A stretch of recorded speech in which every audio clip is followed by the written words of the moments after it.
Before they left, they actually dropped a bomb. They're like, you're going to move back to India for good. And I'm like, you're kidding, right? And they're like, no, you're going to leave everything and you're going to come back home.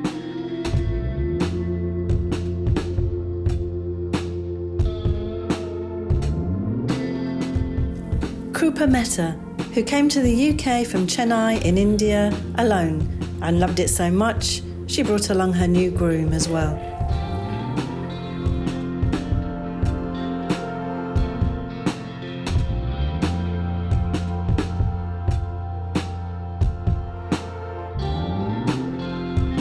This is Writer's Mosaic, What We Leave, We Carry, the series that tells the true life stories of migration to the UK.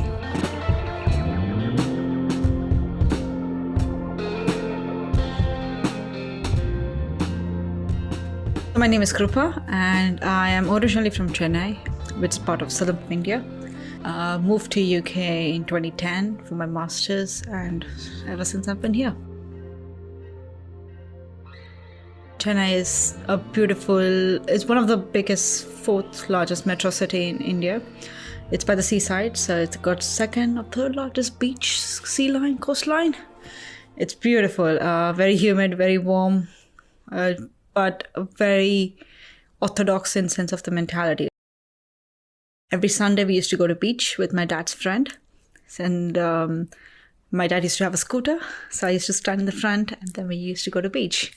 I was very close to my neighbors. I used to visit them quite a lot. I used to eat there most of the time than my parents. When I was in 7th grade, I moved to a different location. We moved houses.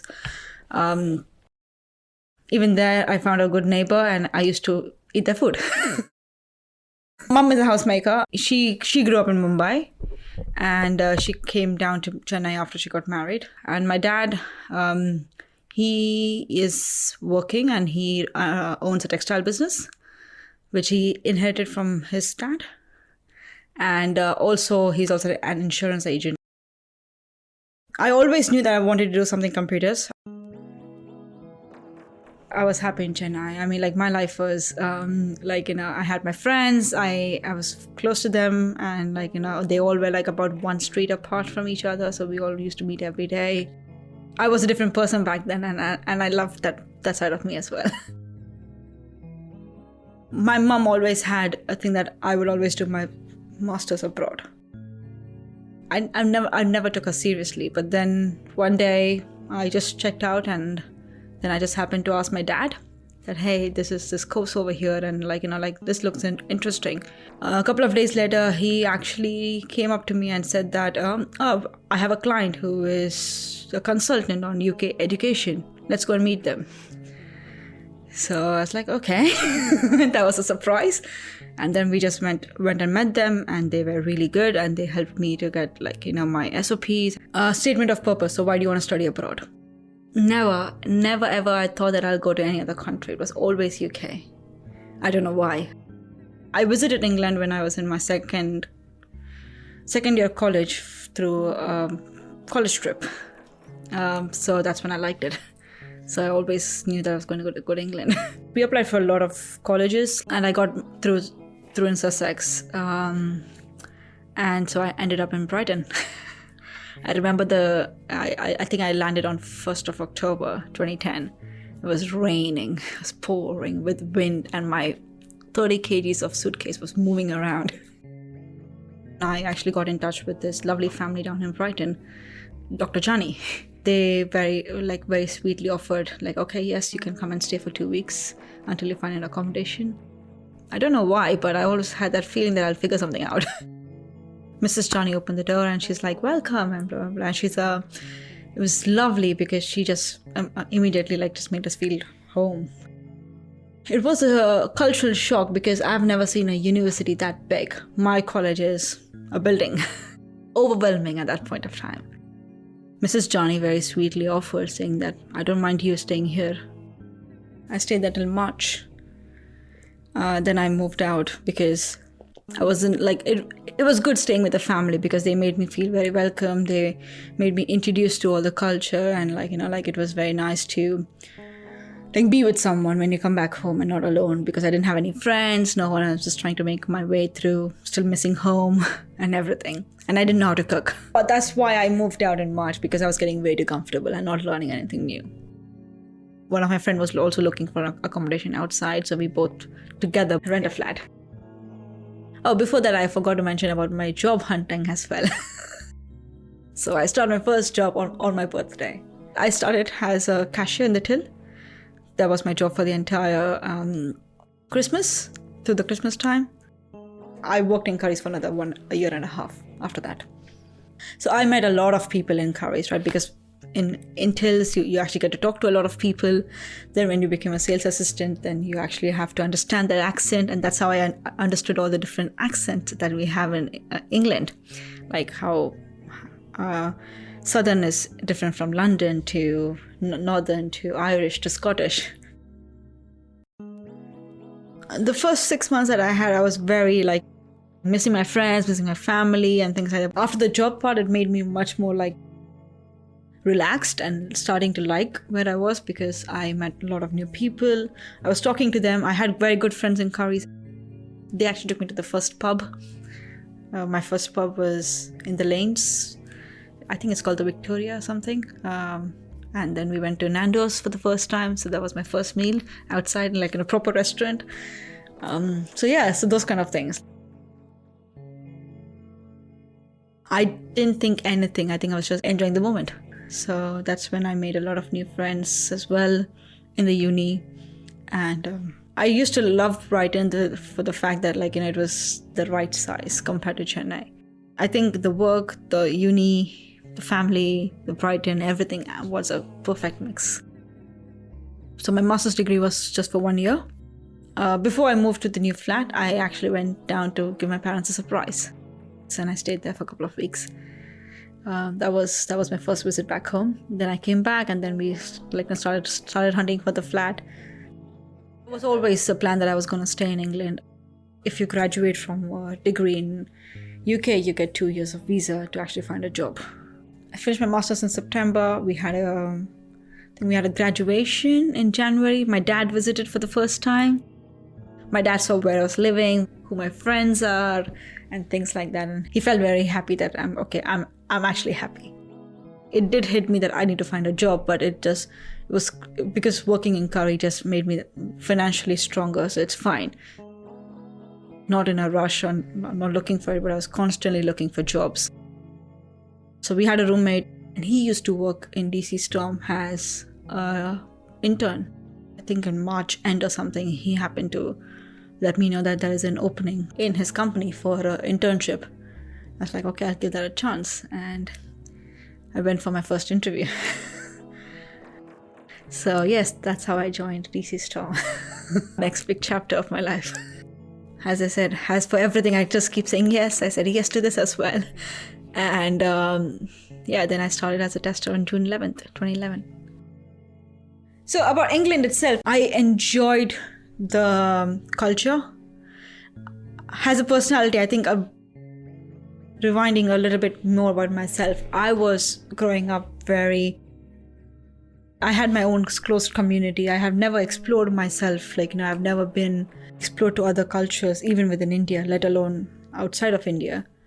I was so naive that until I reached England, I thought that the only meat that people eat is chicken and lamb, because most of the India just eats chicken and lamb. After coming over here, there was a big cultural shock that, okay, yes, people eat pork, beef, ham. I mean, all the other kind of meat that you can in the world. And I'm like, oh, I didn't know. So that's how naive I was when I actually first came to England. And slowly I was opening up, and my personality was opening up as well, because I know myself how different I would have been if I continued to stay back in India. Drinking beer I was not really happy with people who used to drink alcohol back then when I was back in India. Yeah, so I had a very, very narrow mindset. But then I was opening up when I came to England. I was learning new things. I was learning new culture. I was learning new personalities about my own self. That I am a little bit I like I'm kind of, I wouldn't call myself feminist, but I like women empowerment a bit more. And for the fact that I can do what I want to over here made me feel that, okay, like, like very, very positive and confident on myself. And that's what I loved about England. And that's why I continued staying over here. It's kind of given that you're going to stay here. It's only when I was 24, 25 and they had to start finding a groom for me.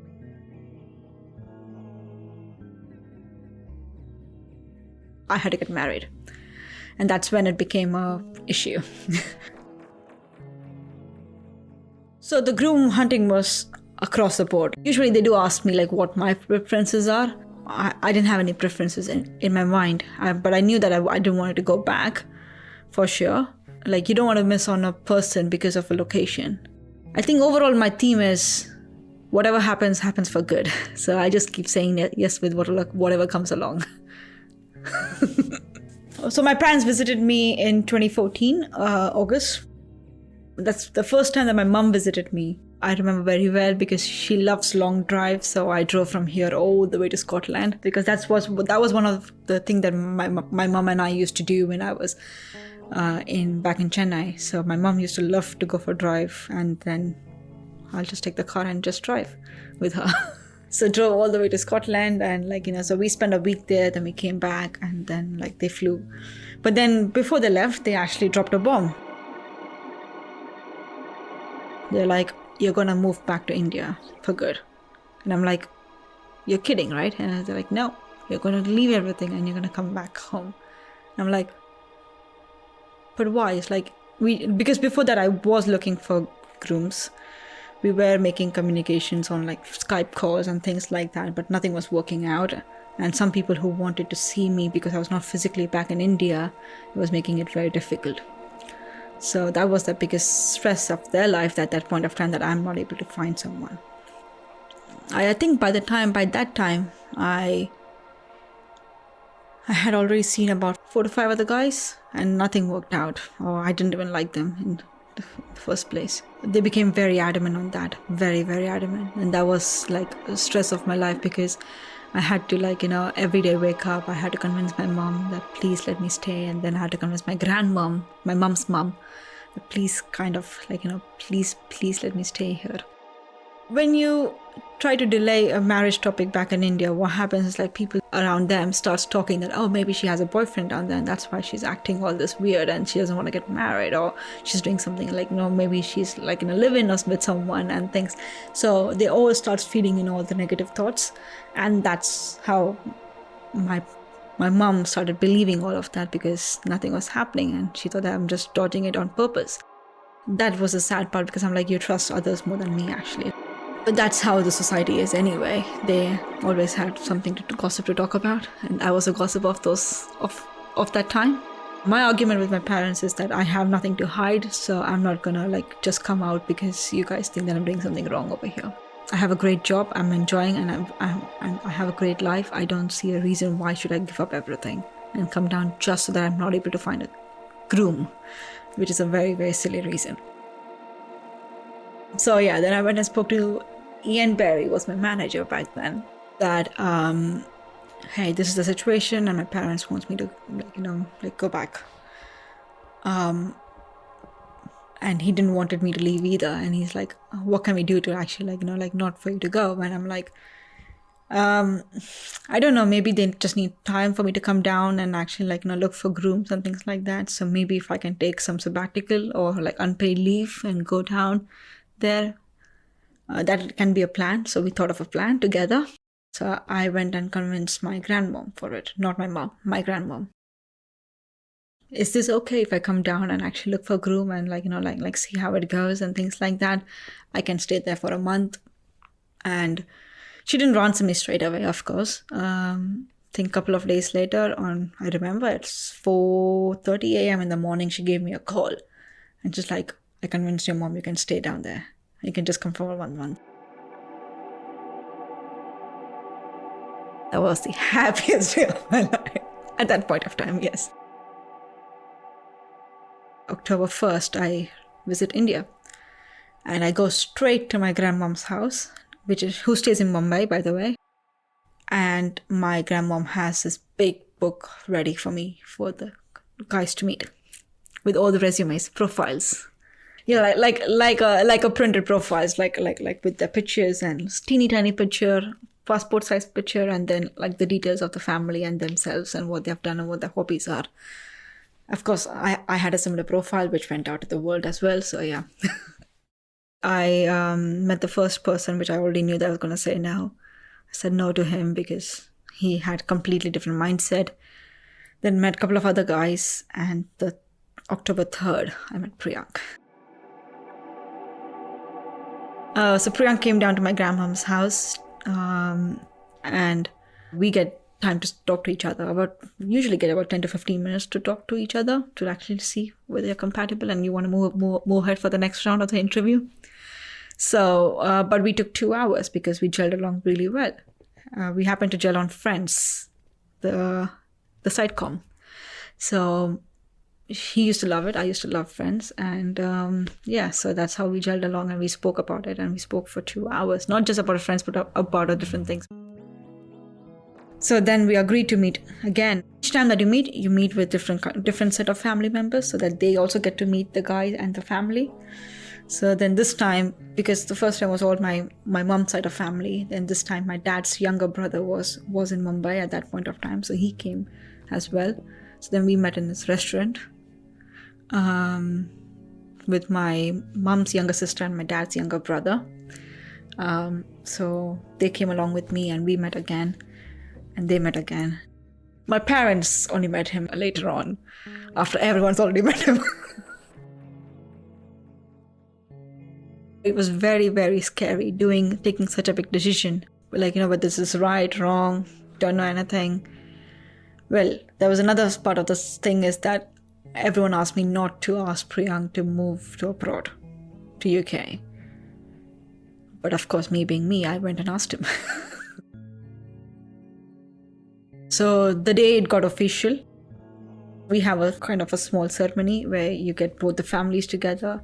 That's the first time that I go and see the groom's house as well, and his entire family. There was about 30 odd people in that flat. There was a small official ceremony to make us officially like, okay, we're going to proceed further with these candidates. After that, we can go out officially, out with each other. The first time that we went out, I actually happened to ask him that, hey, look, I have this great opportunity in UK. The company is great, and you can also come down there and we can stay there for a few years, get ourselves financially strong, and then move back. That's always the master plan. So then he went and spoke to his family, and his family agreed as well. I was in India till October end. I got engaged 28th of October. I was flying back on 1st of November. After that, once we got engaged, the next 3 days I spent with Priyank, the entire 3 days. I just used to go out with him from morning to evening. To spend time with him and know him. They usually don't allow people to be in that courtship period for a very long time. Because then what if they break off? That's always the nervous part of every family. So they always try to get you married as soon as possible. So we only had 6 months of courtship. So our date was set for April 21st that we were going to get married. So now I had to come back and then ask for permission again to go back so that I can, get my wedding all set up. We both landed in UK as married couple on May 15th. It was very nerve-wracking for him, actually. He had to turn down the job for his dream company and move to England. Move with someone who he doesn't know, live in this expensive country until he finds a job. It was all very nerve-wracking for him too. So he did start applying for jobs, but people don't entertain you if you're applying from abroad until you have a valid visa in UK. So no one entertained him. So it took him about a month to find a job, and his first job was in Metro Bank. And he just, mid of June he started with Metro Bank. And that's how we decided that we'll stay in Brighton. So Priyank is a very Mumbai homey boy. Hardly would have watched 5 or 6 English movies in his lifetime before he moved to UK. But he's hardcore as Bollywood, he loved Bollywood. That kind of a guy. I think it took him some time to get accustomed to culture here, or just understand, but Brighton being Brighton very liberal, it's always welcoming, and he felt at home as well after a few months. Brighton was again a plus point for us to make us feel like, okay, yeah, here we are. I remember we went out for dinner after a year or so, and I was due to extend my visa again. So I asked him this question, do you think that I have to extend my visa wantedly? And he said, yeah, of course, you'll not fulfill the 3 years that you're going to be here. You're just going to be for another year or so, and then we're going to go back, right? It's yeah, of course. That was my main checkpoint to understand how he's doing, how is he liking this country and things like that.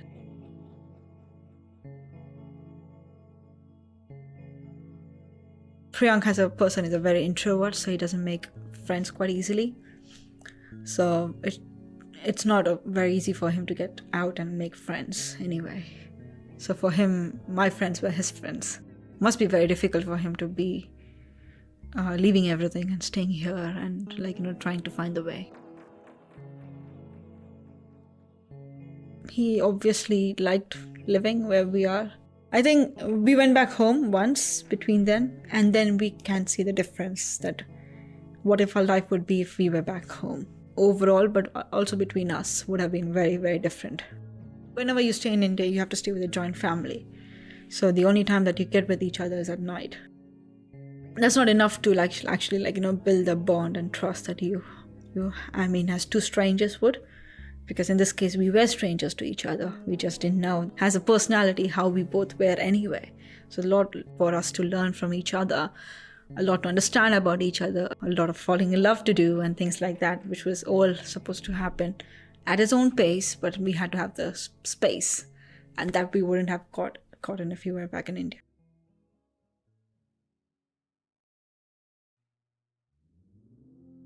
We always have this thought process in the background of our mind because we have a family down there. If ever, due to unseen circumstances, we have to go back, we have to have the plan B ready always.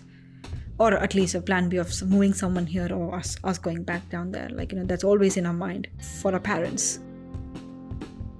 Priyank and I are just completely settled over here.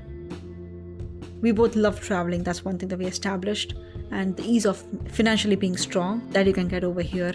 Those are added advantage, and also the peace that you're away from all of the hassle bustle of India. We love our family, but there's always a lot of other outside force that influence a lot of decisions back at home as well. We have great job, we have good friends, we have our own world over here. It's actually very comfortable. Even though when we go back home, now we feel that okay, we want to go back home. And when we say home, it's England. So now at least we have that home kind of feeling.